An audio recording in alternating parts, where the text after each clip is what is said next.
So we give. Hey guys, we're getting ready to go live here. Let's see if anybody wants to join us. Got a very special guest today, but I'm going to give the viewers out there just 2 or 3 seconds to come online with us. And oops, here we go. Guys, very special guest today with us is a guy from Queens, New York, named Rich Kaplis, and he's created an amazing project and tribute to the great Rudy Van Gelder, the great audio engineer that you guys know from Blue Note Records and lots of other record labels and zillions of jazz records from the 50s, 60s, maybe even 70s and 80s. We are live here, so feel free to leave some comments. I can't guarantee that we're going to get to your questions until towards the end. And let's say hello to Rich while he's drinking his coffee there. Hi, Rich, thanks T. for joining us. T, excellent.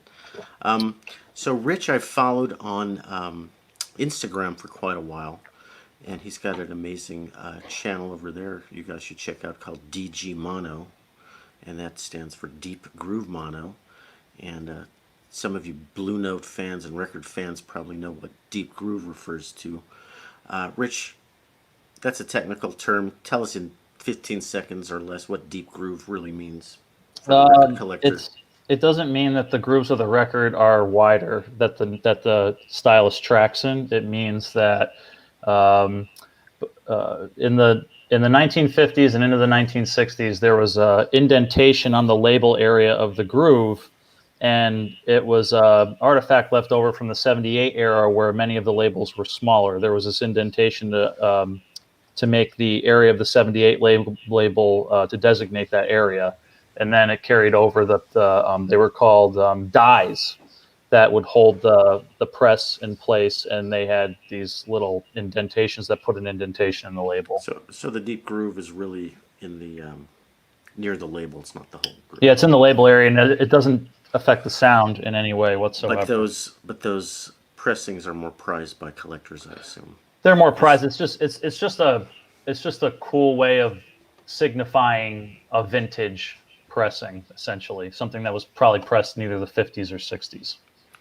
so your Instagram account is DG Mono, and I think you have a website called Deep Groove Mono, Yeah, and that's just dgmono.com.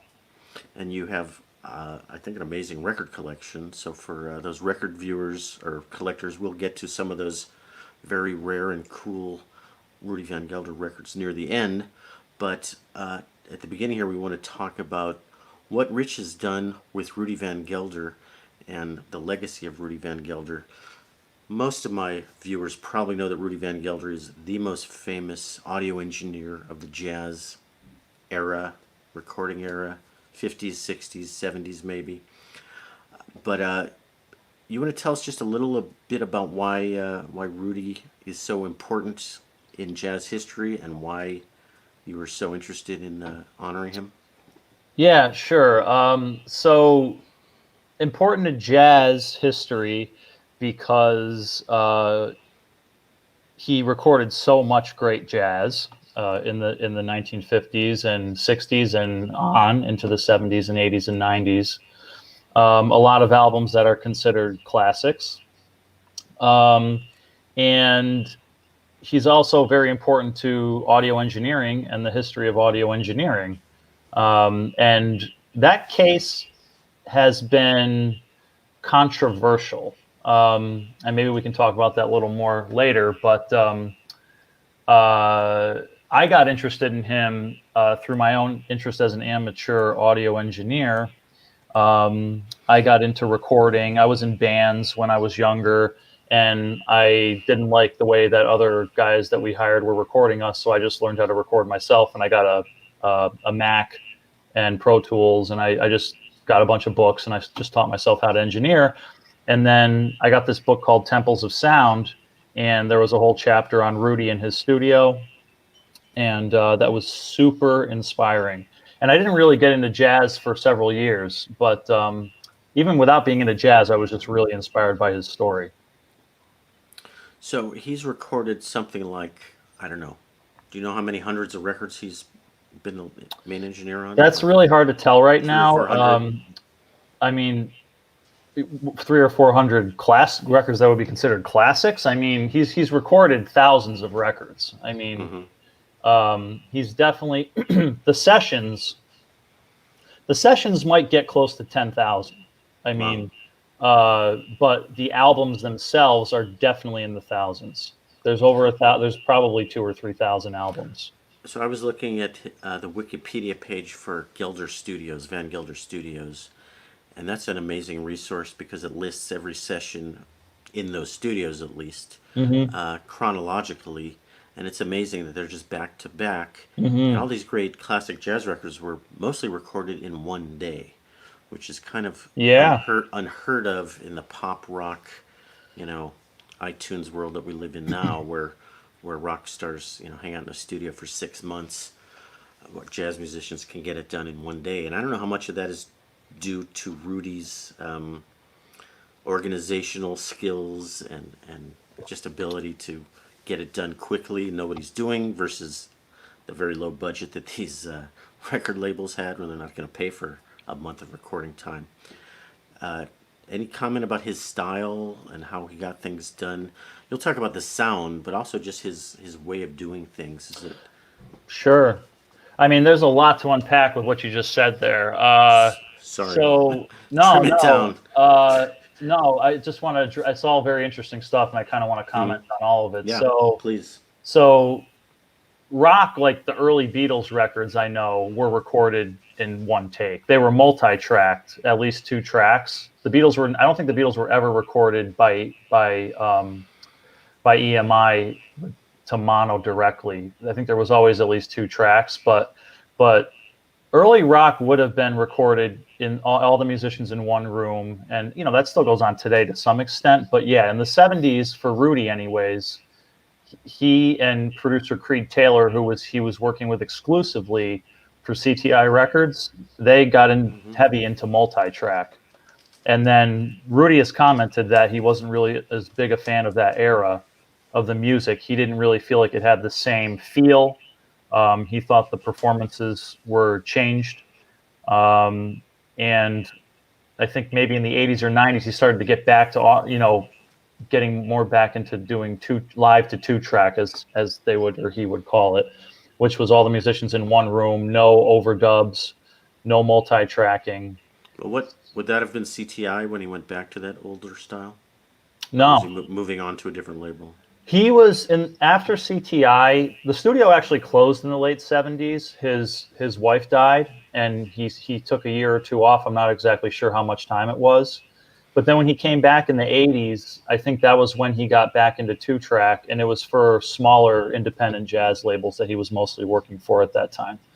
So it's interesting. I never thought about whether or not his talent had something to do with the sessions and the albums being recorded in one session. The fact that he could do what he had to do and get it done right. He was really big on talking about how the equipment was very unstable and unreliable in the early 1950s, and as that went on, it got better. But especially with his earliest stuff in the early 1950s, it's really, really impressive that he operated as efficiently as he did, and that's when he attracted the attention of bigger independent jazz labels like Blue Note and Savoy and Prestige. So he was doing actually direct to disc 78 for the first few years, and then mono, and then stereo. Yeah. I don't know So if he ever went to multi-track until he got to maybe the Creed Taylor stuff. yeah, the late 60s and the early 70s. I haven't researched that. My website pretty much focuses on the 50s and 60s. I chose to do that. I jump ahead to the 80s to talk about digital. I think that's a very interesting part of his story. He did do some digital, Yeah, he was a really big proponent of digital. Pro Tools or He did not like Pro Tools, though. Avid, or I don't know what else is out there. Yeah, no, he did not actually like Pro Tools. We don't want to get too technical with Yeah, that but part of stuff. yeah, But I'm surprised he did any digital. I guess by the 80s, you kind of had to. There was no choice. well, Not much of a choice. that's why I like that part of his story so much, is that he was very outspoken for the huge advantages of digital. He strongly preferred digital technology when it came along. And he even went as far as trashing. He went as far as borderline trashing analog recording equipment and playback equipment once digital technology came through. Wow. And that's on my website. If you go to the section called the Digital Era, and you can read all about what he had to say about Yeah, that. let's mention the website just a little bit, and we'll talk about it more. But what attracted my attention to Rich was just the other day he mentioned that he had finally launched the website, which is, hey, check this out. I can do that too. rvglegacy.org, which is a website that he put together with the cooperation of Van Gelder's estate, which is really, it's like the entire Rudy Van Gelder story boiled down to a website with lots of information, sort of a timeline, technical plus non-technical stuff. What do you want to tell us about the website? Or did I interrupt a discussion about the digital versus analog? No. I think I'm all over the place. Yeah, no, it's usual, fine. It's fine. No, I think I was just gonna say that in terms of the sessions being one day, he certainly facilitated that by being good at what he did, for sure. Yeah, so the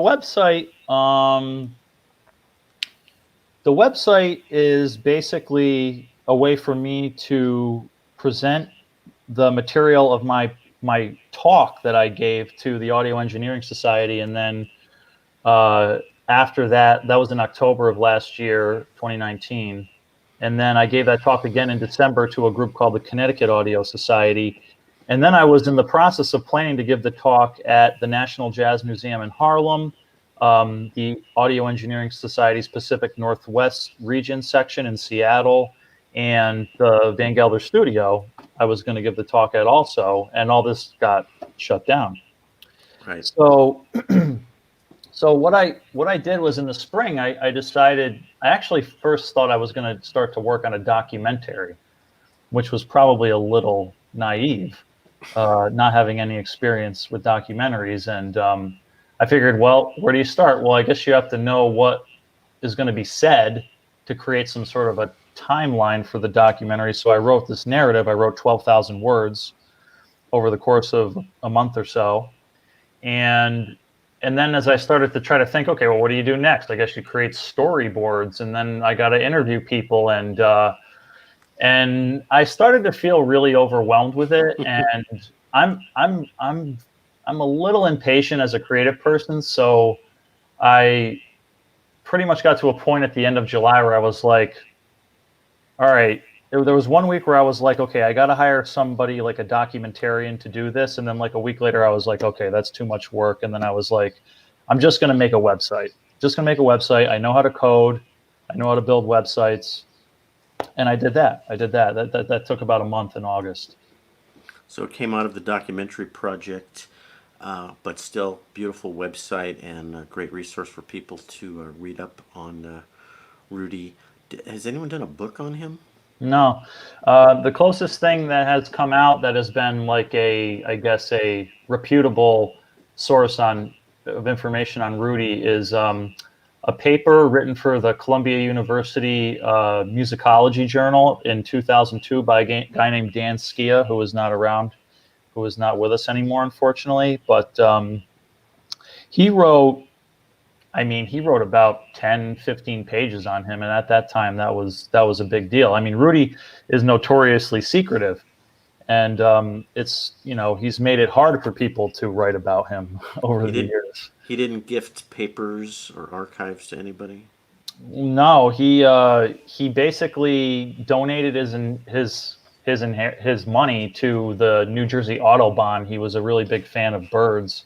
And he was a photographer of birds. That was his hobby.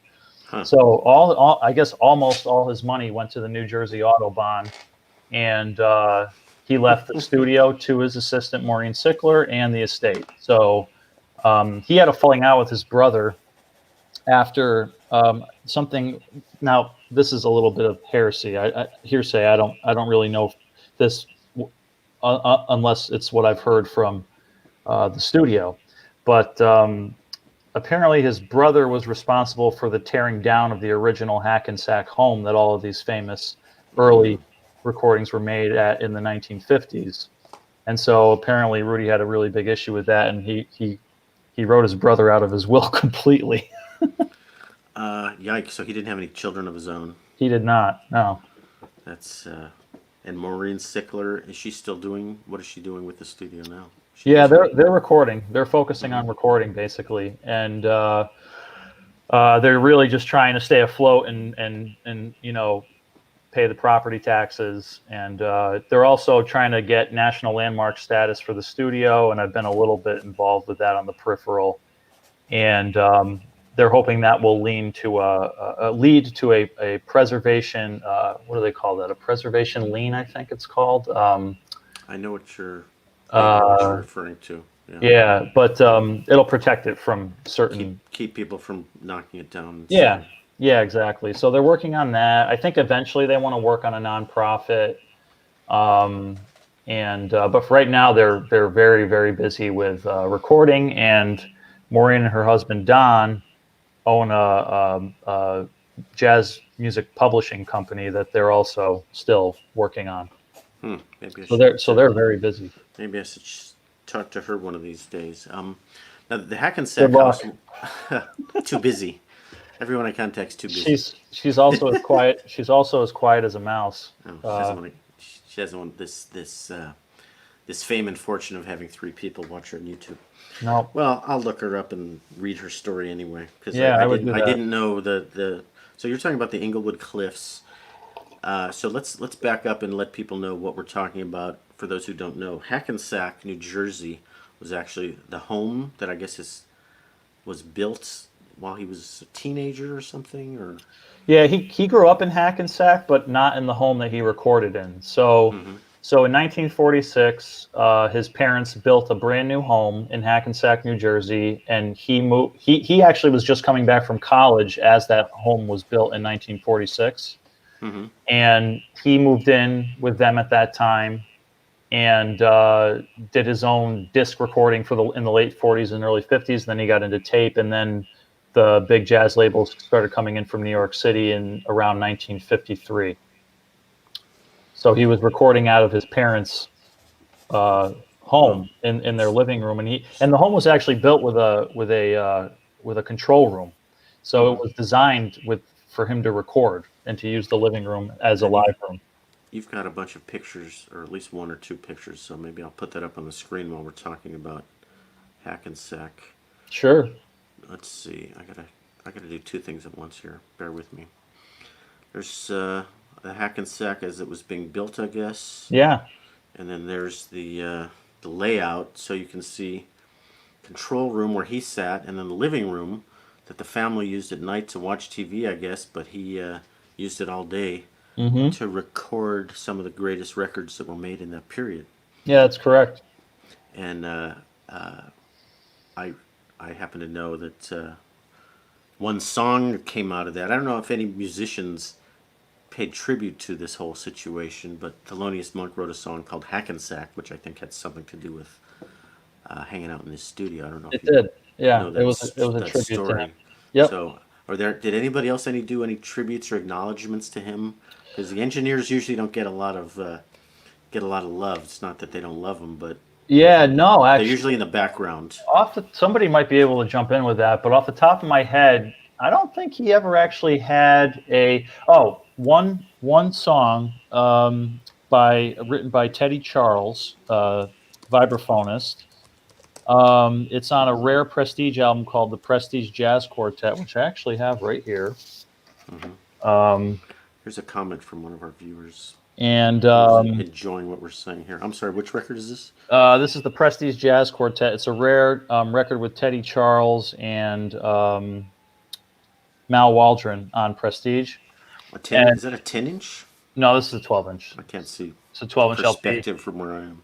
So there was a 3-part suite on this record, and there was a song called Route 4 and a song called Father George. And Father George meant the George Washington Bridge, which all the musicians would take from Manhattan to get to Hackensack, and this was recorded at Hackensack by Rudy. So that's in the 50s then.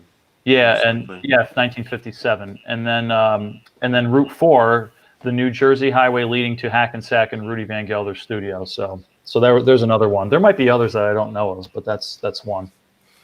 So Hackensack, the Hackensack period is like 1950. I read it. Don't tell me 52 or 53 to 59. Yeah. So his first professional recordings were done in 1951, and then he moved out of there in the summer of 1959. He moved into his new Englewood Cliffs studio. And that was really because he wanted a bigger space. Not that they had to leave Hackensack or there was any Yeah. problem there. It's just he was getting Well, so. Maybe there there was was. You there was a tell few me. reasons. He really admired the sound of bigger studios like Columbia 30th Street. Hmm. Um, he did start to feel like he was a burden on his parents. They actually had built an entrance to their house in directly into the bedroom, so they wouldn't interfere with the recording sessions. And he was super busy recording at the end of the Hackensack era. And there were people in and out of there all the time. So he probably felt like he was imposing. He did. He has said that he felt Well, that way. it's a family home where you've got two people older living, and is mom bringing a tray of cookies to and lemonade to Thelonious Monk, or do they just like stay out of the Yeah, whole they just situation? stayed out of it. I've never even really considered how often they may have run into the musicians or met them. There aren't a lot of Yeah. stories about that. Well, I mean, My impression is that they stayed out of the way. well, it's so amazing that he got to not only work with but just meet all these people. I mean, he knew personally every great jazz musician from 50s, 60s, and onward, which Yeah, is it's amazing. that's mind blowing. I mean, It's really amazing. I spent 30 seconds with Herbie Hancock, and I thought this was the greatest moment ever. I And know. like, and he met everybody and hung out with them, and he's got the credits on like every. Yeah, what percentage? Let's say the Blue Note catalog from the 50s. Did he record 90% of it, 50% of it? You probably don't know. It's probably not a fair question. No, it's fair. From November 1953 on, he recorded 100% of the Blue Note sessions. Um, with there might be a handful of exceptions, like they released a Dexter Gordon album, Our Man in Paris, recorded in Europe. They released another Dexter Gordon album, a Kenny Clark album, recorded in Europe. This was in the 60s, though. So in the 50s, he may have recorded 100% of them after November 1953.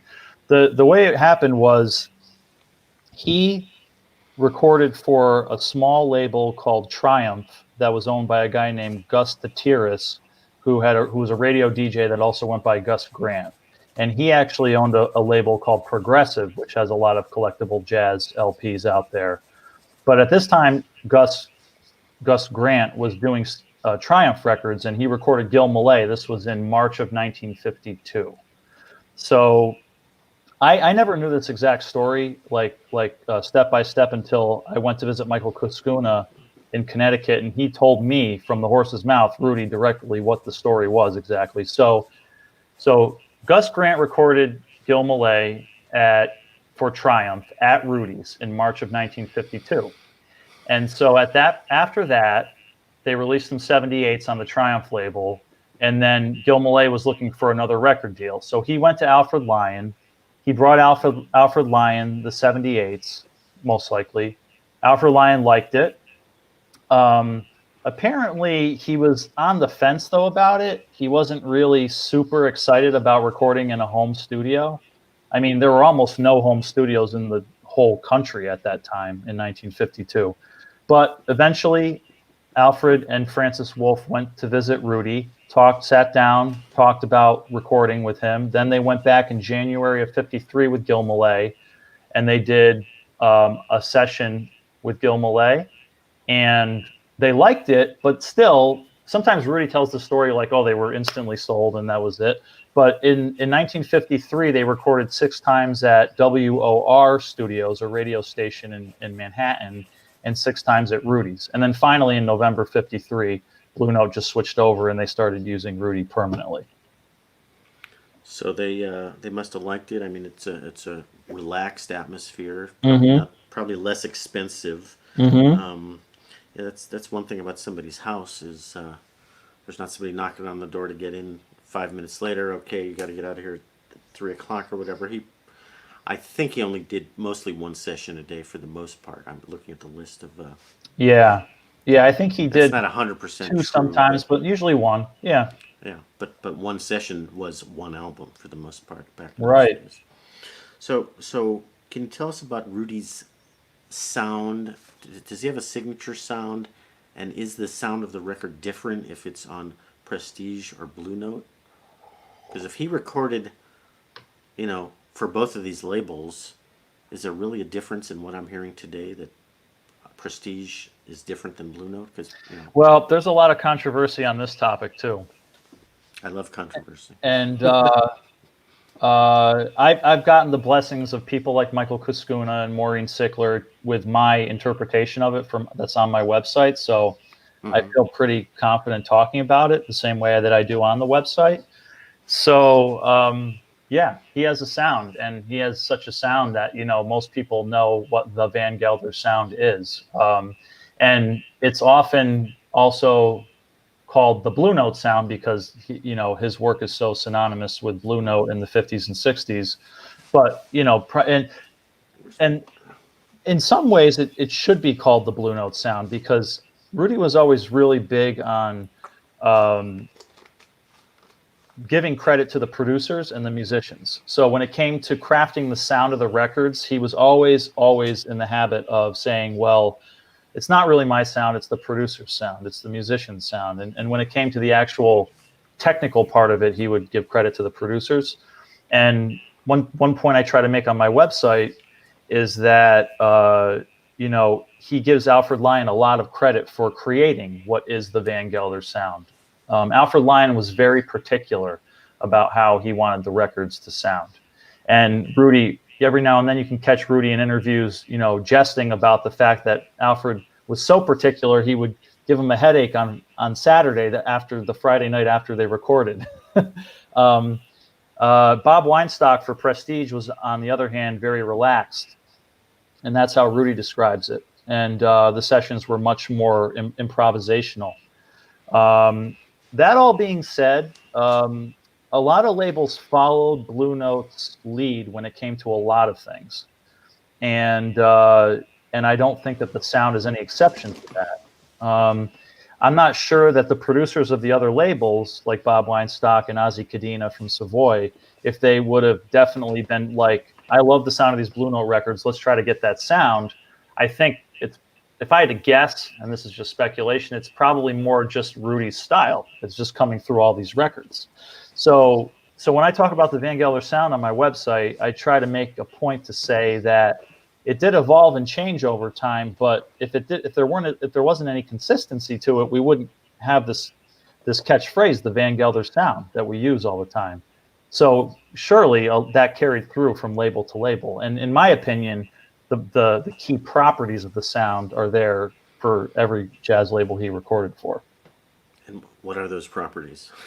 If you can articulate it for the non-engineers out there. Yeah, it's basically 4 key things that I've identified, and that I'm happy to say that people like Maureen Sickler and Michael Kuskuna have basically felt like they agreed with when I presented it to them.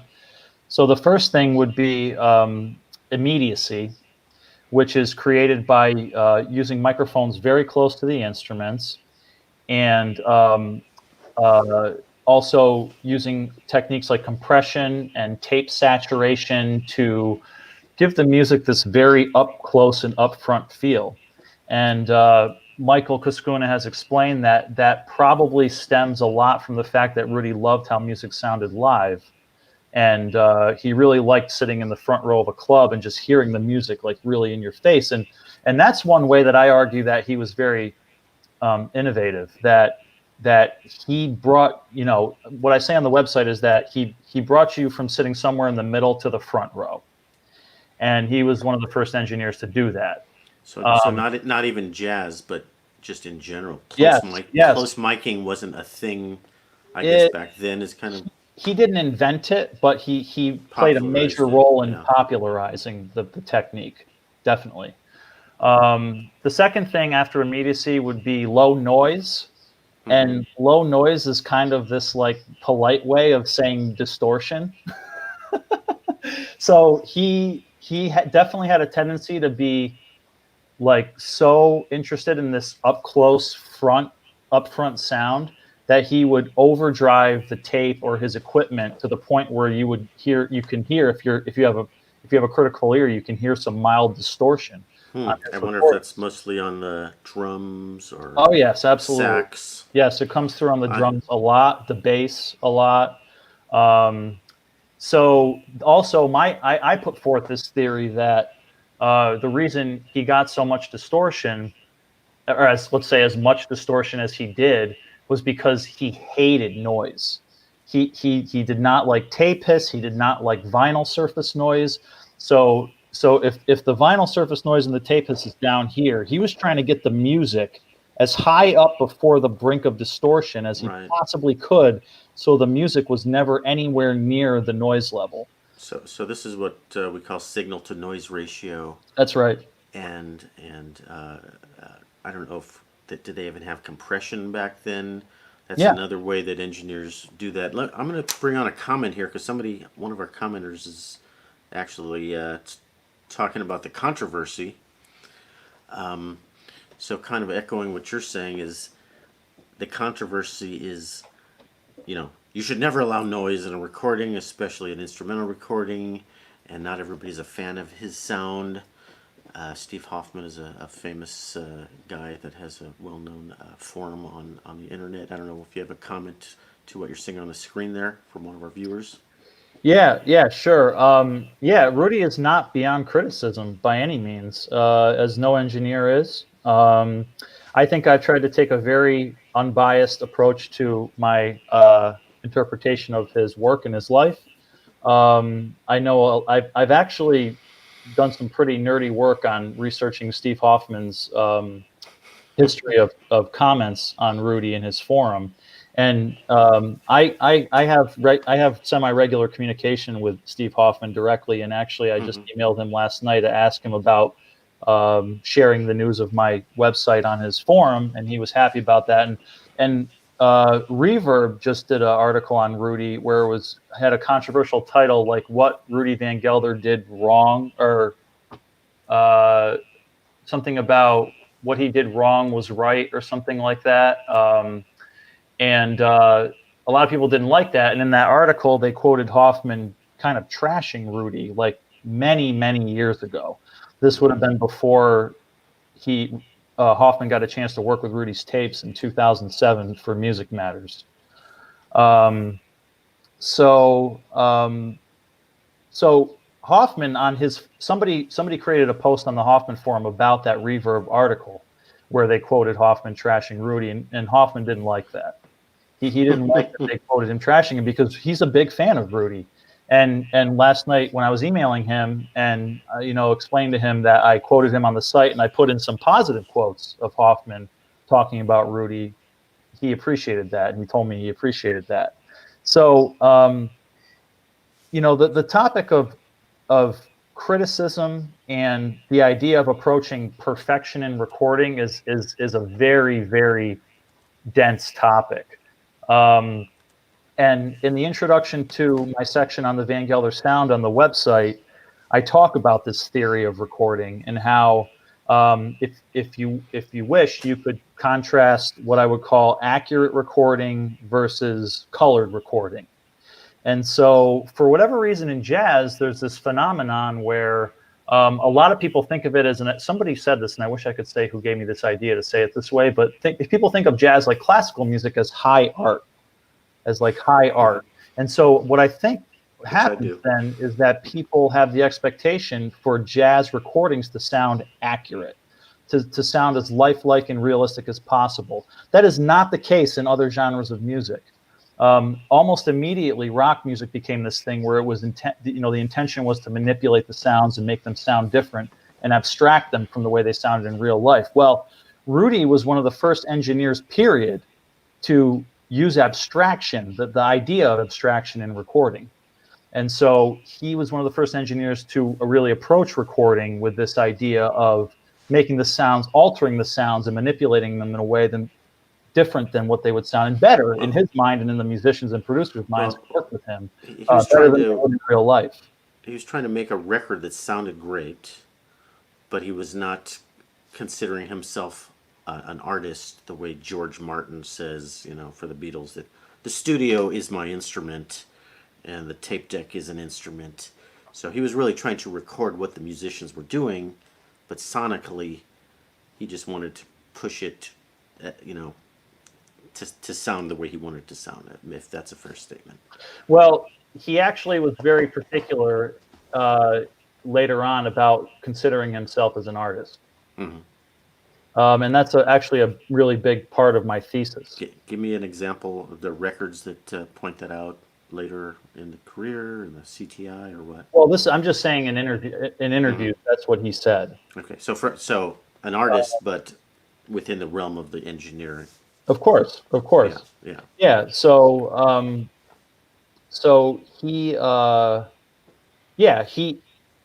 his intention at one point in the 80s when he was being interviewed, he said that he doesn't want anything to come out of his studio that doesn't sound flattering to the musician. Mm-hmm. And I think that's very telling. And I think that he believed that he had to put some spice on it, put something on it to make it flattering. And he was also very interested in approaching recording each musician differently based on their strengths and weaknesses. So what a lot of people like to do is compare him to an engineer like Roy Dunan for contemporary records that was an extremely accurate recording engineer. Another recording engineer that was very, very good at accurate recording was Fred Plout with Columbia Studios. These guys really were aiming to make the record sound as lifelike as possible, and they did a great job.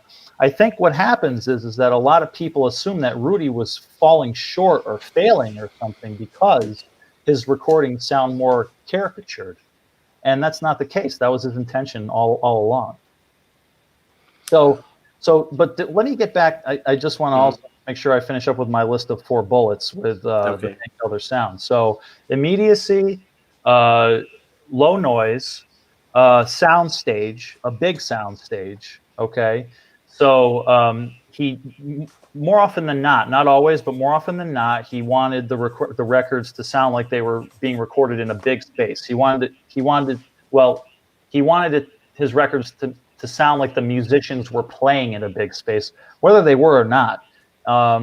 What happened was in Hackensack in the early 50s, he started using a spring reverb unit, which was a very early primitive reverb unit, and it sounded very artificial. And from about 54 to early 56, he was using this unit. I would have to guess after a while, the producers just couldn't take it anymore, and they had to tell him to cut that out. So then in 56, we hear him go back to a more natural room sound at Hackensack like he had in the early days. And then in 57, when the EMT 140 reverb plate comes out, he gets excited about creating a big space on the record and a big sound stage for the musicians because the EMT sounds much more natural. And this is still in Hackensack. Can you tie that to specific records?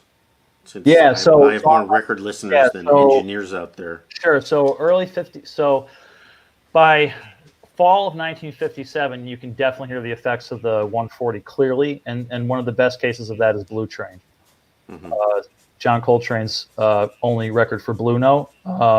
Another record that was recorded a week before Blue Train was Sonny's Crib by Sonny Clark. And then so Blue Train is the plate reverb. Yes, it's the EMT 140 plate reverb. Writing and listening at the same time. Creates so Blue Train, big, dark, spacious soundstage on the recordings. I mean, it's just incredible. And that record, to me, has kind of a dark sound, but I think absolutely it's more the music. I always thought it was the music and the minor key and just Coltrane's mood, but maybe I also think sometimes the visual of the album cover also makes us think that. But I think there's something about a big soundstage that makes me think of a black background, like the musicians playing in a very dark space or something like that. So then on my website, under the soundstage section, this was at Englewood Cliffs, I used Hank Mobley's Soul Station. Oliver Nelson's The Blues and the Abstract Truth is a gorgeous, gorgeous big sound stage. Sometimes he at Englewood Cliffs in the beginning he overdid it, but like certain records are amazing. They have big sound stages. He would cut that back at Englewood Cliffs eventually too. Which which section of the website do I go Uh, to? Story or equipment or sound? the best place to go to get that stuff is the Van Gelder Sound. Okay, Yeah. characteristics. Yeah, Because if you can pull that up right now, that would probably be a good yeah, idea. folks, if you're just joining us, the whole reason for this broadcast is because Rich just launched his website about Rudy Van Gelder, our vglegacy.org. I'm Hmm. trying to do two things at once here, Sure. So then which is not easy for a guy my age. so while you're doing that, I'll do property 4 of the Van Gelder Sound. So we've got this is right here on this page. So So we've low already got noise. immediacy, we got low noise, we got soundstage. Well, can we stick with soundstage for a second? Sure, I think that's very Because interesting. In fact, I'm one of these semi audiophile geeks who, you know, wants to hear the sound stage, and not everybody can hear that if they don't have their speaker set up right, and you hmm can't get a focused image in the middle and all that hmm stuff. So I always associate true soundstage with very live recordings, and where there's placement of, okay, the sax is there, and the whatever is over here, and So to me, a recording that's really studio driven and close mic'd, you're not getting the sound stage unless the reverb and the placement is done right. And I obviously don't know what I'm talking about because I'm not a sound engineer, but I no, didn't really that's true. associate soundstage with. It was surprising to me that you're saying soundstage is one of Rudy's four things. I guess you've explained it already, but Yeah. I mean, so to summarize, he didn't always try to create a large sound stage for the musicians, but usually he did. In fact, technically, some of my favorite Van Gelder recordings have a very small sound stage. They sound like they were recorded in a small dead space. A couple examples of that are all the Miles Prestige dates from 1956. And one of the later ones, which is kind of rare for Englewood Cliffs, late for the classic era, would be Johnny Cole's Little Johnny C. That's a very small room sound recording for uh, Rudy's Englewood Cliff studio. Not a lot of reverb, nice tight sound on the musicians. I really dig that kind of sound myself personally. well, if we're talking about Inglewood Cliffs, which is a huge room, is the hugeness even audible? In other words, are we getting any live reverb, or Oh do you yeah, just? definitely. Actually, there was a guy that came up to me after I gave my talk at the Audio Engineering Society, who was a friend of Tom Fine's. Who Tom Fine is the son of famous recording engineer Bob Fine. And this guy was like, "What about the microphones Rudy put in the rafters of the studio?" I was like, "No, that didn't happen. Hmm. It didn't happen." Maureen Sickler knew him firsthand. She was his assistant, and he never said anything about it. Granted, she started in 1986, but she never heard him talk about anything like that. So I think a lot of people have these grandiose theories to how he got this big room sound, but Mm-hmm.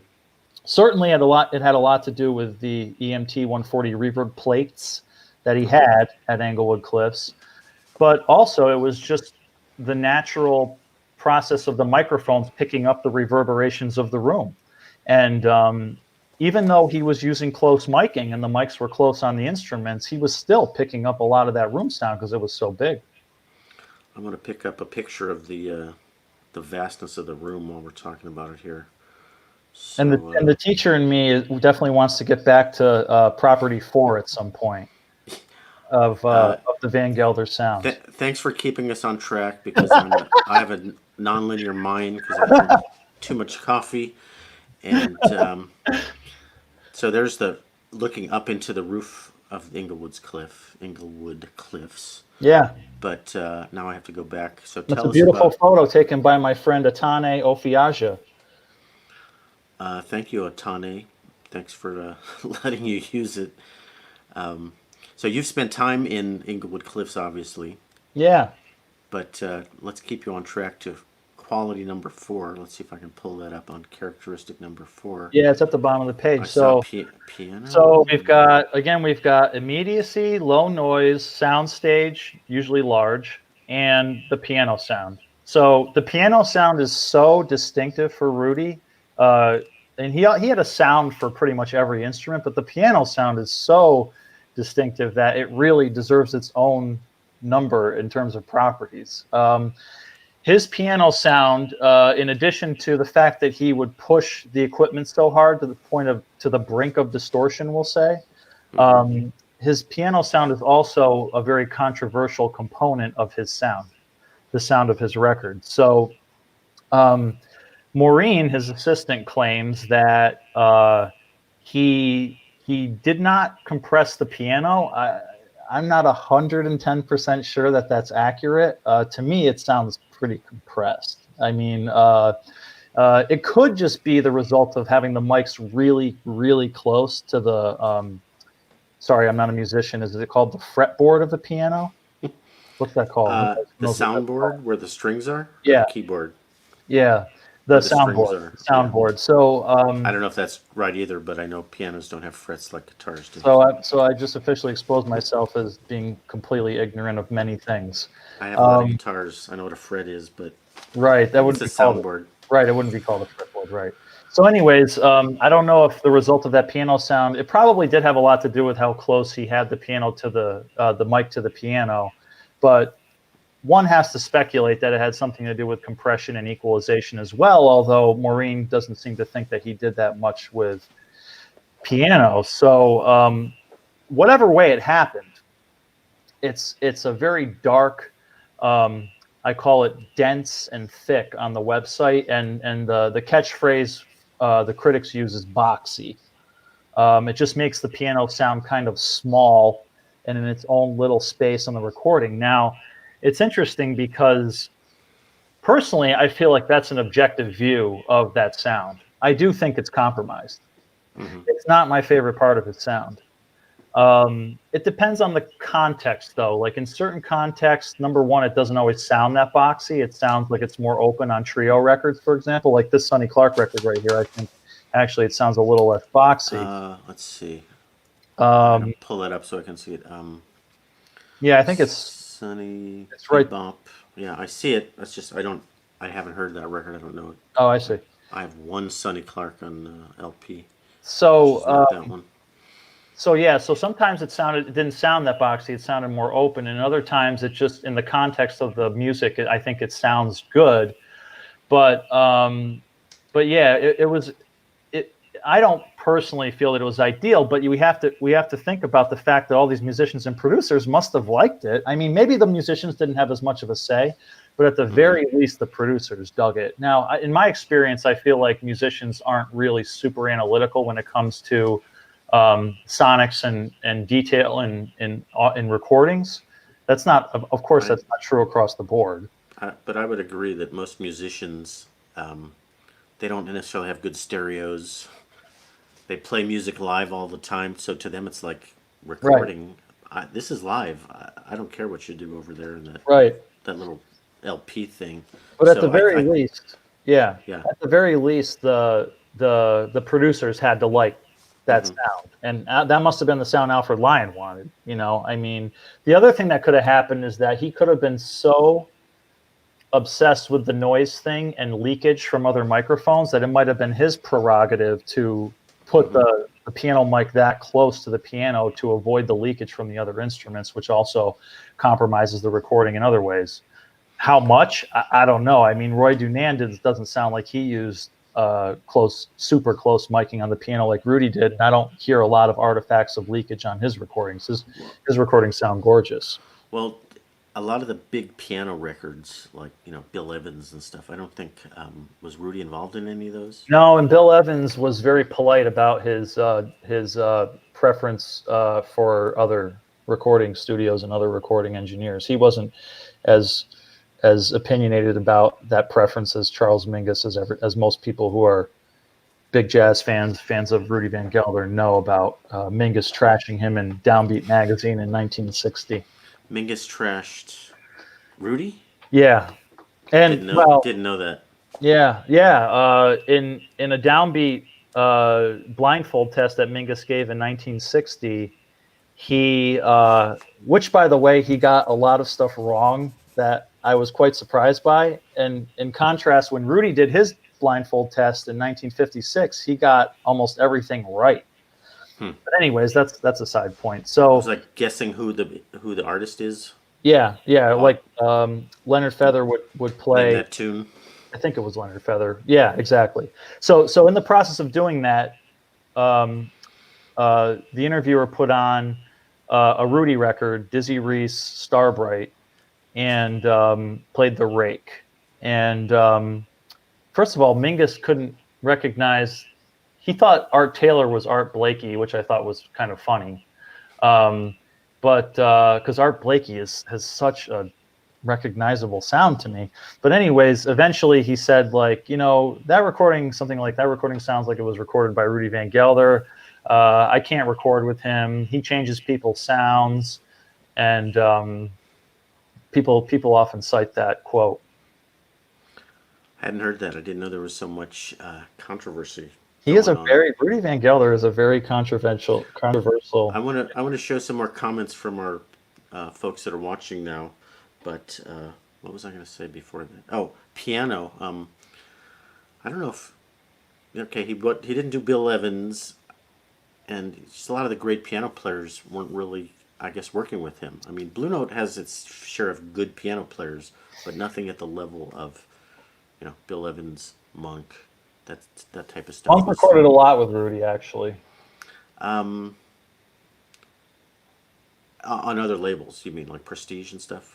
He recorded yeah, he didn't record his entire Prestige catalog with Rudy, but he recorded a lot of it. Yeah, I was coming from the Blue Note bias when I said Oh, I see. Okay. which I got to get out of my. I have to uncouple those two ideas. They're closely related, but they're not one and the same. Rudy also recorded 2 records on Riverside for Monk. He recorded The Unique Thelonious Monk and Monk Plays Ellington, actually, for Riverside for Monk. I guess it's the Blue Note catalog itself that, again, may not know what I'm talking about, but they don't have a lot of those solo piano records. I could be wrong. Oh yeah, solo piano. Yeah, sure. That's Blue Note wasn't known for that, and I listened to a lot of Bill Evans and Keith Jarrett and all that type of stuff. So here's a comment here on the screen, basically saying he was using Prestige.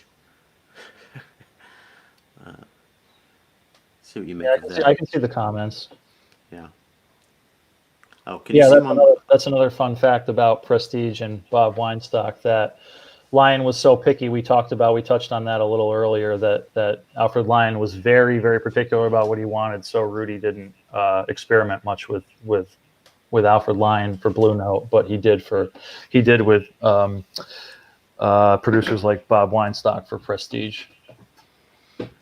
And he's basically saying Rudy was using Prestige as a guinea pig and taking the good pieces and using them with Blue Note.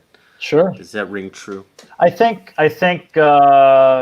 in terms of equipment that he liked and thought would work for Alfred, he did probably, according to Rudy, he would have probably in most instances tried it out with another label or outside of a Blue Note session.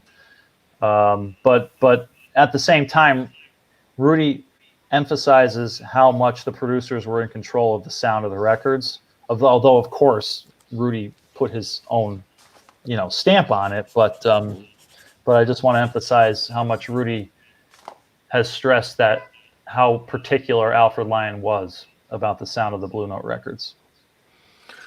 Another comment that I've heard from the sort of vinyl records community is how these Blue Note records are being repackaged and reissued today, and some people are not happy with the sound. The sound might be great. I don't know if you're familiar with these audiophile labels, Analog Productions, and all these things. Ken McAuliffe has been very vocal about, who's a jazz drummer and reviewer. I know who Ken McAuliffe is. And he, well, for those watching who don't, and he's been very vocal about the sound on these new records is not true to Rudy's sound, And then people say, well, but wait a minute, Rudy was producing this for people who had, $70 console turntable stereo systems, and today you guys, if you're spending $50 on a record, you have a $5,000 stereo. So, any comment on whether or not these new records are true or listenable, or your opinion on this Yeah, other controversy? That's a really fun topic and very, very controversial. Definitely, probably in the category of like first world problems, controversial. I would agree. People get really excited about this debate, these kinds of debates, like mono and stereo. Another one, yeah. Yeah, I have a few things to say about this. I'll try to keep it as brief as possible. So, in my opinion, it's pretty clear that the original pressings of classic Blue Note records and Prestige and other jazz records recorded by Van Gelder in the 50s and 60s, the original pressings of those records are compromised in terms of sonics. If you're talking about high fidelity and audio quality in a very objective, scientific way, in terms of, again, that idea of like aiming for accuracy, now not just in the recording, but in the presentation of the recording, in the medium, in the format, which a lot of audiophiles do. They aim for accuracy. And these original pressings, in my opinion, it's pretty clear that they're compromised. He did the best he could, and he did a lot as a vinyl mastering engineer to push the limits of that mastering equipment, like the Scully lathe and the cutter heads he used. And I befriended someone who's a vinyl mastering engineer named Bill Paula, who has helped educate me a lot on this stuff. And Kevin Gray has also helped me out a lot. But Rudy did a lot to push the limits of that equipment to get it sounding as good as possible. That being said, the biggest issue with me in terms of an accurate idea of a playback is the high frequency response of those original pressings. It's pretty clearly compromised. And one might say, well, is that what he wanted it to sound like? Did Rudy want the records to sound a little darker and not as bright? Well, if you listen to his CD reissues, the RBG editions from the late 90s and the 2000s, most people seem to think those sound really bright. Although that could have something to do with the fact that his hearing may have deteriorated and he was mastering them really bright because his high frequency hearing wasn't as good. Who knows? But pretty consistently, the original pressings are darker than you will hear the sound of the reissues. And in my opinion, Kevin Gray is a magnificent mastering engineer. And from what I can hear, he stays out of the way. And I think this goes back to the beginning of the Music Matters project. I don't know how much it has to do with Analog Productions and Chad over there, but for sure, Hoffman and Gray and Joe Harley with Music Matters, they were there's somebody's honking their horn out there. They were interested in getting the sound of the master tape onto the vinyl. So then the philosophical question comes up, like, what is Rudy's sound? Does it include the way that he mastered the original records? Well, it's hard to say. We would like to say that the way he made the CDs sound is the real manifestation of his sound, because remember, Rudy borderline trashed in all the analog equipment that he was using to make the original pressings. When the digital era came out, he would talk about how the lathes and the tape and all that stuff drove him nuts, the editing and the trying to make the vinyl sound perfect and everything. But we can't really say that the RBG edition CDs are the ultimate manifestation of the sound, even though they were kind of marketed that way, because, well, first of all, Michael Kuskuna meddled in it a little bit, because Michael told me personally that Rudy wanted to do the RBG editions in mono, which is pretty amazing. And Michael told me, he said, no, we're not going back to mono. It's stereo. This is the late 90s.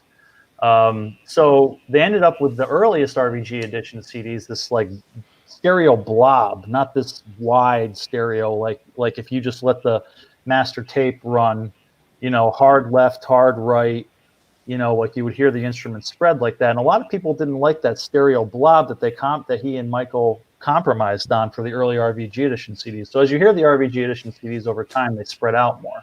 But in my opinion, the mono is a big part of the authentic Van Gelder sound.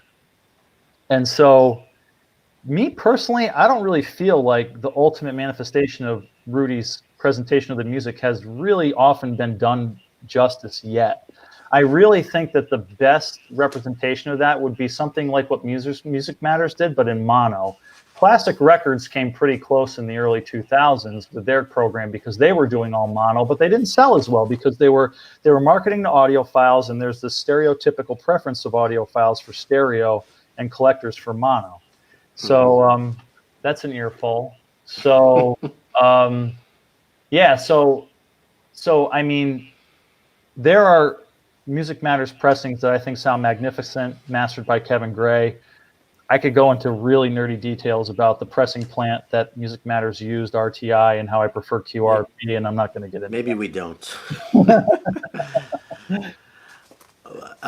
So I have records all over the map. I have cheap, 70s reissues. I've got Music Matters, Analog, blah, blah, blah, Tone Poets. And I certainly hear differences from record to record, but I don't track, oh, it's this engineer, it's that plant, it's that. That's beyond I'm more listening to the music, what was the style. So right. let's talk about records. I think you have some amazing records in your collection. Since I've been watching you on Instagram, every record you show, I'm like, I've never seen that. I didn't know that was even a thing. You have I guess you have a lot of rare stuff. Somebody has a question about a new record, relatively, Red Clay. Sure. Well, yeah. CTI has the CTI Creed Taylor Yeah. era with Freddie Hubbard, and I like the CTI sound. It's a different sound. It's a very modern, slick, produced. It's not an in-your-face jazz jam session sound. Sure. But it has its place. But what do you have to say about this gentleman's comment, Brian, about Hi, Red Brian. Clay? That's my favorite album is Red Clay. You can add about that album where pertaining. So, okay, yes, I have quite a bit to say about that, and at the same time, I won't say anything.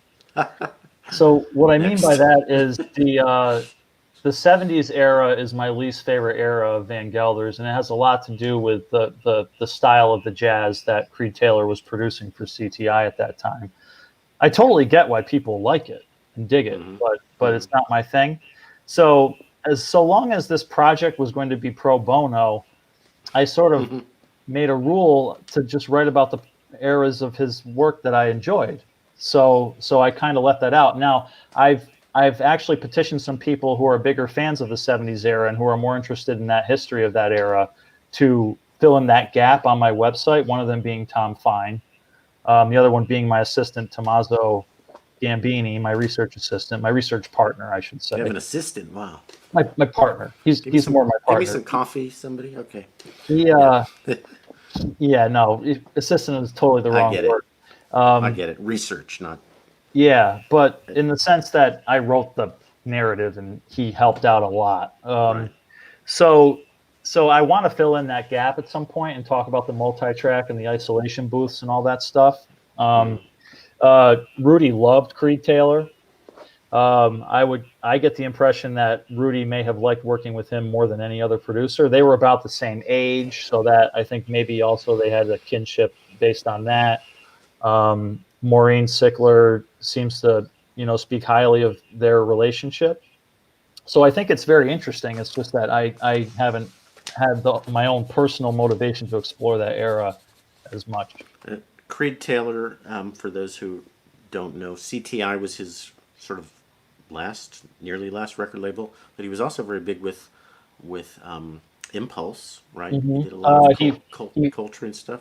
Yeah, he founded Impulse, and that was shortly after handed off to Bob Thiel. He left right after for Verve.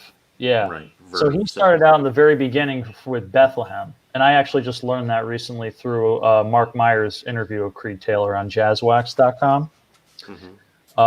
So he started out with Bethlehem, and then I think he was also involved with United Artists, I think. Yeah, UA. Yeah. And then he was tapped to do Impulse, and then he went on to Verb, and then founded CTI. But was Rudy with him? A&M too. He was involved with. Yeah. Was Rudy with him I think throughout multiples of those labels? Yeah, my understanding is that Rudy worked with Creed Taylor as early as like 1956. Bethlehem worked with Rudy worked for Bethlehem at the time that Creed Taylor would have been producing for Bethlehem. Yeah, so both those guys have a huge amount of output under them, and Yeah. a lot of great stuff, and a lot of stuff that might be not well known. So let's get on to maybe you have some records to show us, because that's most of my core fans just want to see the records. Yeah, sure. And you've got stuff that probably nobody has seen in the wild. I have a disclaimer though. Okay. So only people who are very close to me as collectors and people who follow me very closely would be probably aware of this, but I actually have obsessive compulsive disorder. I've been diagnosed with that, and it's mostly the obsessive part and not so much the compulsion. But the way that manifests in my collecting is that I am very, very particular about what I keep. So a lot of records that I post about, I really hate to do this, but I sell a lot of the records that I post about, and that I noticed that on your Instagram. I'm like, why is he selling Blue Train? Yeah, You didn't like that particular copy. It doesn't mean you didn't like the music. I Maybe kind you don't of like the music. I mean I love so I could see the way I am is I could write a book on why I sold my original pressing of Blue Train. But in so many words, for example, Jesus. I prefer Kevin Gray's Music Matters Master, and little details that I get caught up in that maybe I wish my brain didn't work that way. Just kind of leave me feeling like, I mean, this costed me hundreds of dollars, and I don't even prefer it. You know what I mean? That's valid. Yeah. Let someone else enjoy it, and you can enjoy the money and do something else with it. Yeah, so that's been a big part. Like I don't own either of my copies of Lee Morgan Candy anymore. I don't own that copy that I got this beautiful copy of original pressing of Curtis Fuller's The Opener, Blue Note record from 1957 that I sold. So I keep a very small collection basically. And on my Does that mean 50 or 100 or? It's usually in one crate. It's like 50. It's under 50. Your entire collection is 50. Well, jazz LPs, jazz LPs. So I probably have 150 in this bedroom, 500 in that room, 3,000 in that room, and 500 in the garage. But I'm the opposite of you. I'm not particular. Yeah. Most collectors are. I really feel like out of water. Like I can't relate with collectors in that way that they they're not hoarding necessarily, but they're keeping what they buy. A lot of it has to do with the fact that I'm a humble public servant. I'm only a teacher, and I've got student loans to pay, and I live alone. And I didn't know you were a teacher. What do you teach? I teach math. Okay, so a math brain and engineering and jazz all go together seemingly.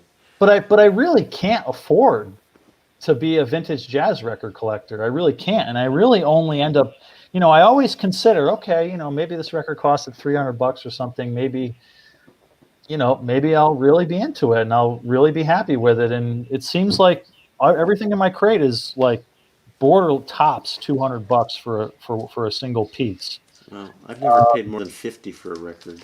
Well, that's good. And now the other thing is that, like I got, for example, I got an original pressing of Lee Morgan's The Cooker a while ago for $40, and I just didn't really like the condition, so I sold it. You know. I'm a cheapskate, and this is about you. But since I had these records sitting on the floor here, That looks tasty right there. $2 at the Salvation Army, Lip smacking.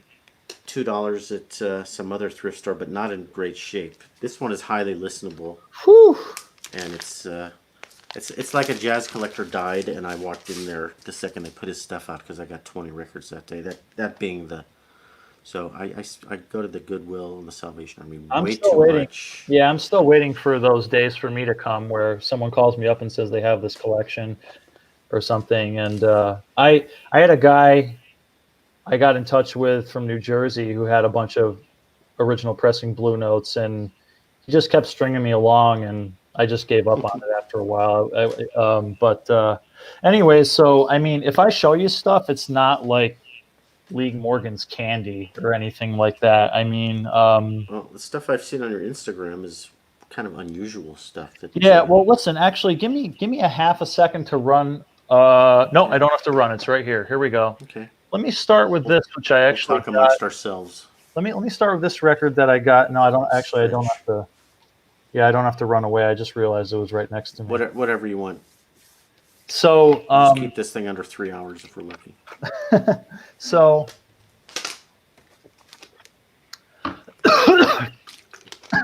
trying to talk while I'm drinking. There's a comment we got earlier that I forgot to show. Mingus, the maniac. All right, that was just to kill time while you cleared yourself up. Yeah, I got to slow down. That's okay. So, Got a lot of good comments from our fans today, so I'm glad we're keeping people engaged. all right, so I have a record here. The sax section.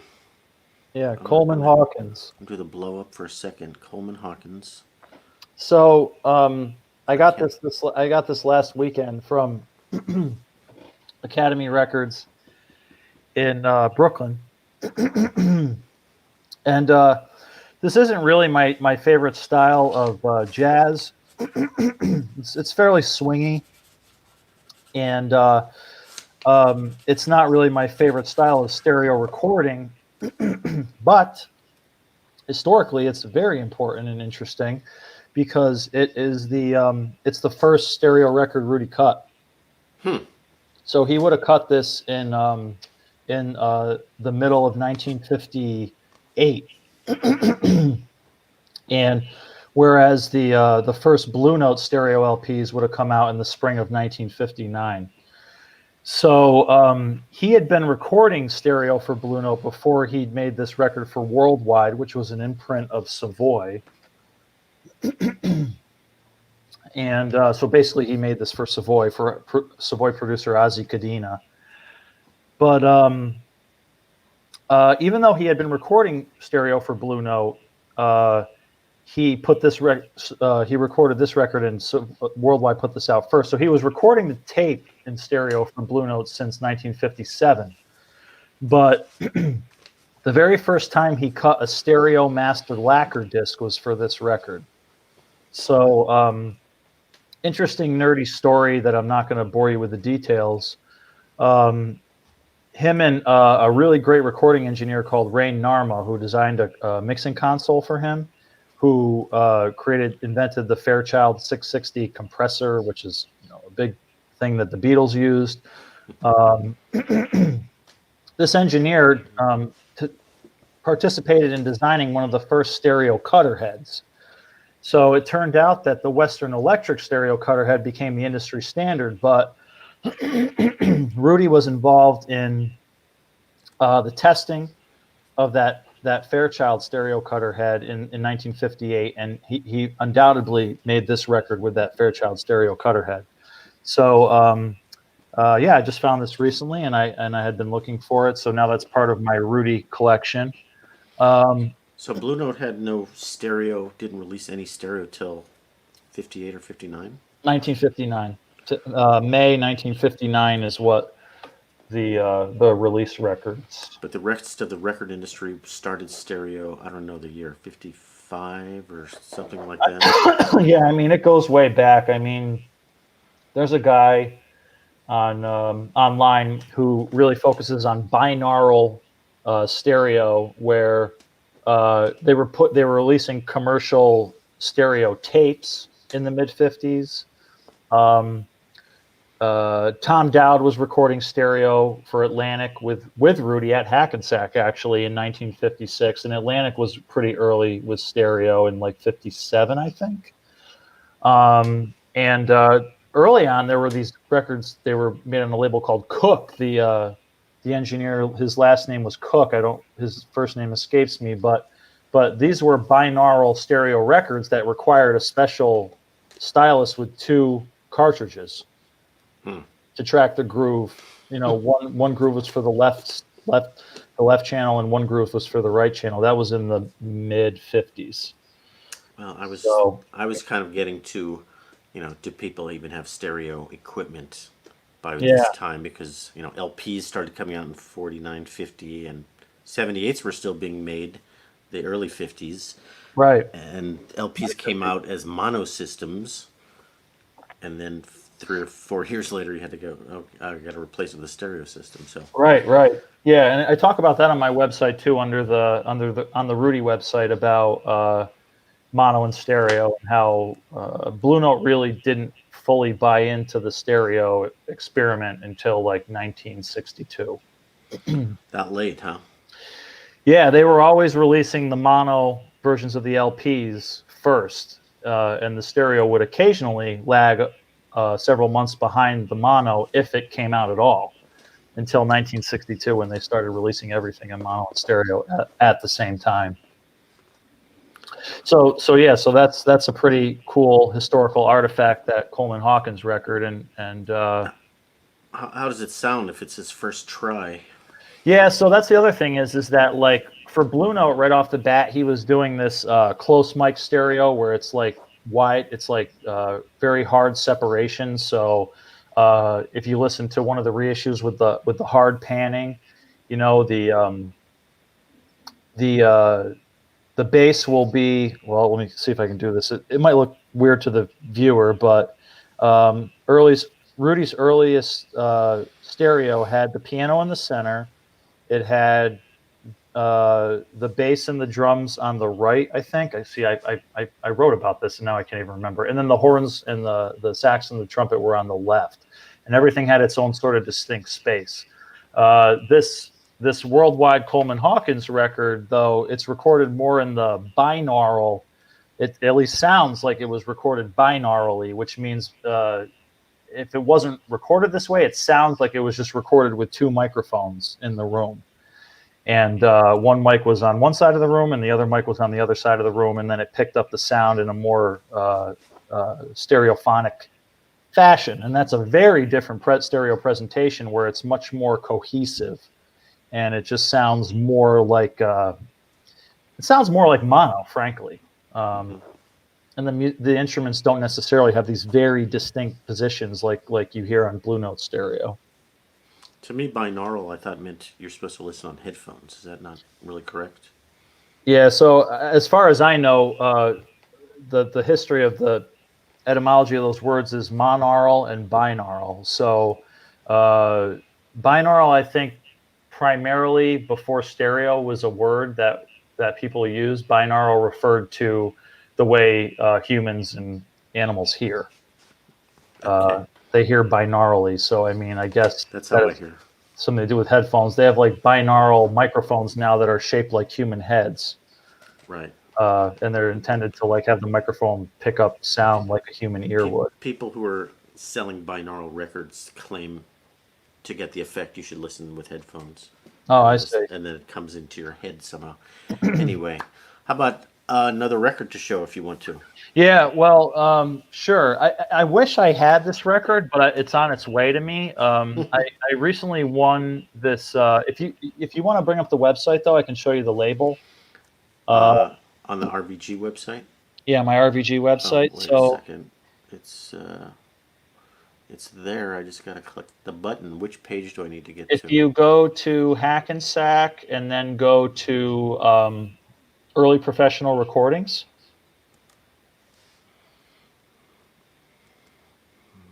Yeah, so if you scroll down here, this record here I just acquired, and I'm pretty excited about it. This Juju? Yeah, this is a Lenny Tristano 78. This is this is Rudy's first record that you would consider commercial or professional. So this was released in the label says November 51. Discographies say October 51, but you'd have to assume it's November. But anyways, Close enough. yeah. So this wasn't recorded at Rudy's Hackensack studio, but it was recorded at Lenny Tristano's studio in Manhattan. But Rudy recorded it, yeah. So this record features this overdub style of recording where they use two tape machines, and then the band would record, and then Lenny Tristano would record onto another tape machine with the other tape, the original tape being fed into it. He would record a second piano part. So an early overdub.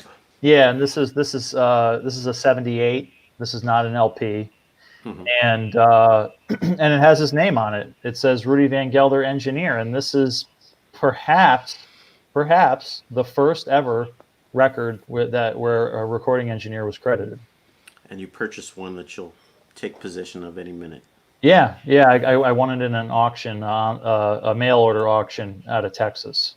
Nice. So I wish I could show that one, but I can't. And it's a beautiful recording.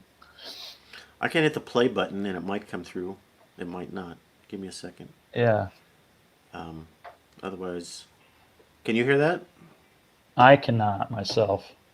Then I have to screw with StreamYard, and I don't know if I want to spend the time goofing Yeah, that's around. okay.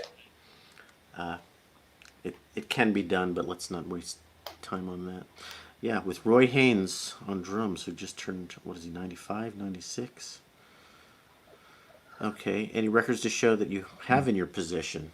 Yeah, sure. Maybe you've gotten rid of all the records I enjoy on your Instagram. Name one that maybe isn't worth over $1,000.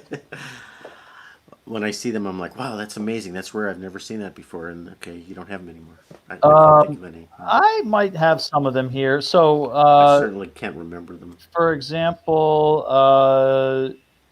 this record here is recorded by Rudy and mastered by Rudy, but it's a British pressing. It's an Esquire pressing. I think I saw that one recently. I think you had that on Instagram not too long ago. So this record was originally, in the U.S., it would have been a 10-inch pressing called Thelonious Monk Plays.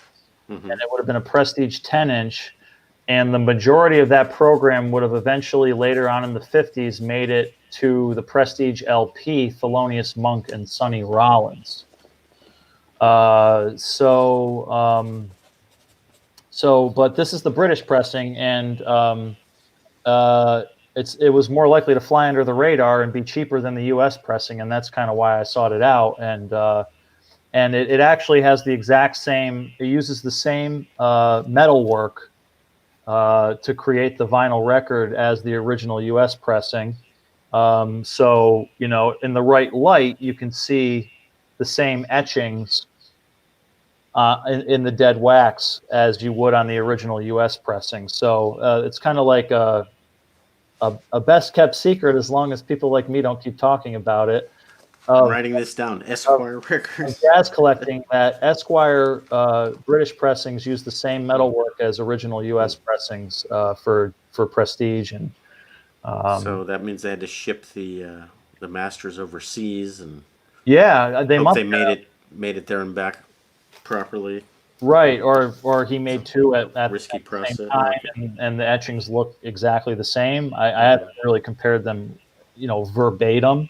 But I think the idea, the lore on the internet is that it's the same metalwork. It's definitely mastered by Rudy Van Gelder. Looks like a very clean cover. Yeah, so I got really lucky when I found that. It was just something I don't think anybody was looking, and I got in there on Discogs, and I made an offer, and they accepted it. So that was pretty cool. So that's my style of collecting. I'm always just kind of trying to find these creative ways to not spend a lot of money, and find cool, interesting things. Sometimes, And when you're selling something, that goes out on Instagram versus eBay versus Discogs. well, lately I've been getting more traction with my stuff I sell on Instagram, and what I do is I direct people to my store on Deep Groove Mono. Hmm. So if they go to the store on Deep Groove Mono, it goes, they pay with credit card, and it's a track transaction, so there's no issues of fraud or anything like that. Personally, I guess I'm a little nervous about doing that on Instagram with people I don't know. There's So your right. So I have a shop that you can go to, but right now I just have my T-shirts in it. There's well, no. it's a nice website because it's got a lot of your written articles and interviews and all kinds of stuff. What for my own personal use? How is this created on a certain platform like a WordPress or Yep. a Wix or Yeah, it's what's it, WordPress. WordPress? Yeah, and RVG Legacy is made on WordPress also. I've got my vinyl rundown URL, but I haven't stuck the website up Oh, on I it, see. so I got to Okay, get to that one of these days. So your stuff is very impressive. gotcha. Any other records before we wrap up? Because we're Sure, approaching an hour and a half, which is sure. a very long interview. I guess I'll show you something that maybe is a little more popular.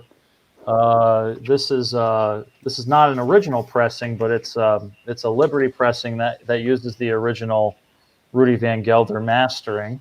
Hmm. And so this is Sonny Clark Cool Strutting, and yeah, I got it in really good shape. I got an amazing deal on it.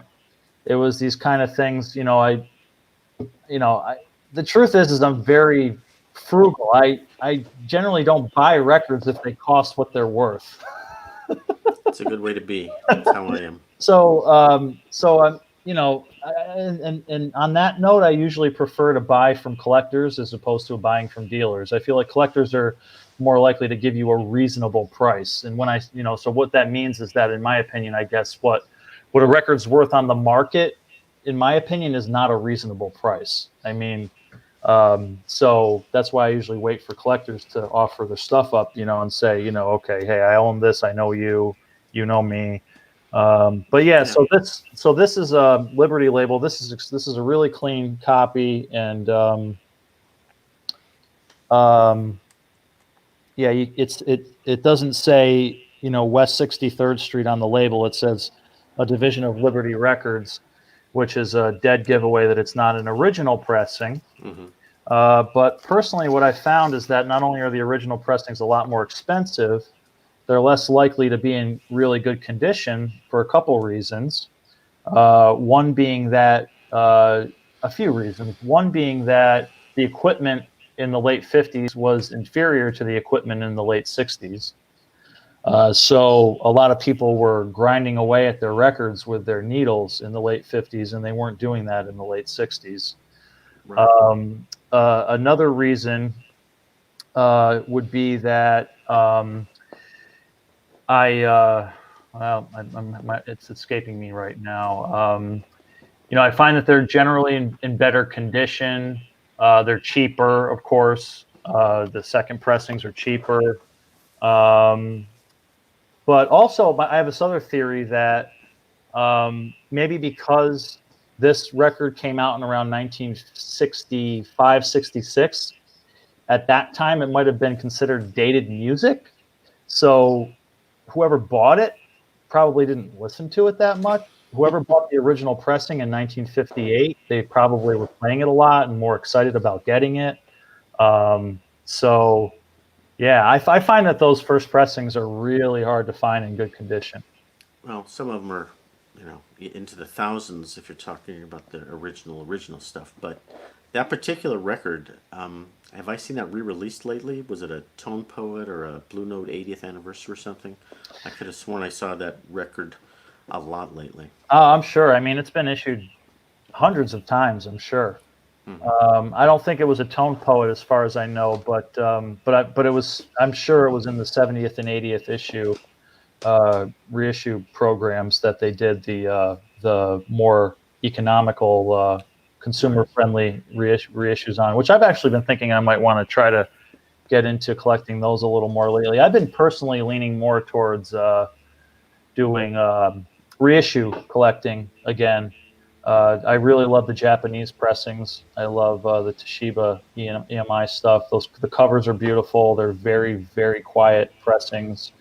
Japanese are good pressing. Some people are complaining that they're not enough bass or exaggerated high end. And I don't know if you can even generalize like that. I mean, Yeah, I mean, I find that the King pressings actually are a little dark on the dark side. I also find that a lot of people criticize things that they don't like, and they just kind of find a way to say something, and they don't really understand why they don't like it, and it might even be more of a I agree. psychological thing on principle. But a lot of people don't like the Japanese pressings again on principle because they're, and now this is just in theory too, that they're just in theory from a second generation tape. Hmm. But man, I tell you, man, these pressings sound beautiful, man. And I mean, if there's a generation lost in the tape for the Japanese pressings, I don't hear it. Yeah, Yeah. A lot of people generalize about stuff they don't know about. I like that statement. yeah, I really try not A to do lot of that. people. I feel like there's a lot of that in everything, definitely in record Yeah. collecting and audio Well, audiophile. stuff I read on the internet, I pick up stuff on the internet and then I repeat it as if it's gospel, which is a bad habit to get into. Oh yeah, no, I'm very guilty of that At least also. I'm speaking to somebody who kind of has done a lot of research. But Uh, let me say one more thing real quick uh-huh. about the reissue stuff. I'm very disappointed with how much audiophile reissues are worth and how much their price skyrockets after they're sold out. I mean, it's ridiculous. Me It's too. absolutely ridiculous. I mean, I'm reconsidering, and I kind of want to get in a little bit more into Music Matters than I was at first. But first of all, they jacked up their prices on their website. Hmm. Like 5 years ago, you could get their pressing a Blue Train for $40, and well, now it's not even on their website anymore. But even if it was, it would be $75. And then, I mean, on Discogs and eBay, it's ridiculous. I mean, no, it's very, very hard to find a Music Matters reissue for less than $100 now. This I record mean, I paid 50 for, and I featured it in a video called "My Most Valuable Records," and I think there's documented Discogs sales of it for 200 or more, I mean, and that's only like a 2-year-old record. pardon my French, but like, who is the asshole selling Lee Morgan's "Search for the New Land" Music Matters on Discogs for $550? I mean, like, dude, what are you trying to do? I mean, he's trying to make money, obviously, but obviously he's not interested in sharing music or spreading the music. He's just looking for some rich guy who can't wait Yeah. to buy it, or someone who is just, has a credit card and doesn't care. And If I sold an internet company for $50 million, which I don't have an internet company, I'd go on eBay and just, yeah, okay, I got to spend money, and I'll spend 500. But my reality is, I'm really happy with records I got for $2 and $3. yes, Try not to spend more than 20. yeah, Sometimes I spend 30. yeah. But the market has gone really crazy right now, and maybe that'll change, and it will. I don't know if it's going to collapse on itself, but I watched this Bill Evans record go on eBay. I watched it go from $20 to $1,500. I mean, Mine is a U.S. stereo, the U.S. mono. I watched get bid up to 1,500. that's crazy. Yeah. And I mean, to think that, you go on the Steve Hoffman forum and their classifieds, and to think that you see audiophiles paying $150, $200 for the Music Matters reissues because they're out of print. I mean, for me personally, it's like, I missed that ship. I mean, I am not paying more than $100 for a reissue, ever. And Music Matters. They've been criticized for keeping the supply artificially low to jack up the price. Yeah, They sold it for 60. Well, some guy bought it and resold it for 200. it's amazing. That means you could have printed twice as many copies and sold them all. Yeah, I mean, in the 2000s, like around 2005, I got a Classic Records reissue of Led Zeppelin 1, and I bought it for like, $30 at a store in Manhattan before I lived in New York City. And like a year later, I wanted to sell it. I was like, whoa, I can get $100 for this. I could not believe it. I could not believe it. But audiophiles are used to spending way too much money on things, anyways. You This know. this cable was made in a cryogenic, Oh God! Don't get what me you know, started on cables. $10,000. My I did a thing on Coltrane's birthday, which was a couple of weeks ago, and I just took out all my Coltrane, and oh my God, my Love Supreme gatefold I spent $1.50 for in the 80s and 90s when people were throwing their vinyl into the trash. Yeah, I was buying it then, but my taste wasn't so varied back then. I didn't know anything about Blue Note back then. I got Coltrane and Miles and a few things, yeah, but that's amazing. had I bought more of that, Yeah. I would have more records that I don't have time to listen to, which is why I have 3,000 records. I think we gotta wrap this up, even though it's been fun. I Okay. gotta eat lunch, and we've been doing this for an hour and a half. So just to Hmm. wrap up, Hmm. rvglegacy.org is an amazing website put together by Rich Caplis. Is that how I say your last name? Capeless. Caplis, like it's just like it's spelled, and a great tribute to the great Rudy Van Gelder, the legendary. Oh, there's your name. The great legendary engineer, most famous, most important engineer in the history of jazz. And Rich is doing this labor of love by keeping Rudy's memory alive and trying to promote it to people who might not know about him. And he's a sound engineer and a math teacher, and he's got a great Instagram channel, DG Mono, which I've been watching for a year or so. And that's about it, guys. All I can say, unless you had any parting words, Rich. No, I also have a YouTube channel where I post a lot of needle drops of the records I get. What's that one called? We'll check that out. I guess what would be the name of it? I mean, it's Deep Groove Mono. Okay. I don't think I have a. I think I have a special channel name, but I don't know what it is. I'll put some links into this recording when it's finally up. Yeah. So I'll put So as many of your links as I can remember, and yeah, I encourage you to share this little interview with some of your people. I would be glad to.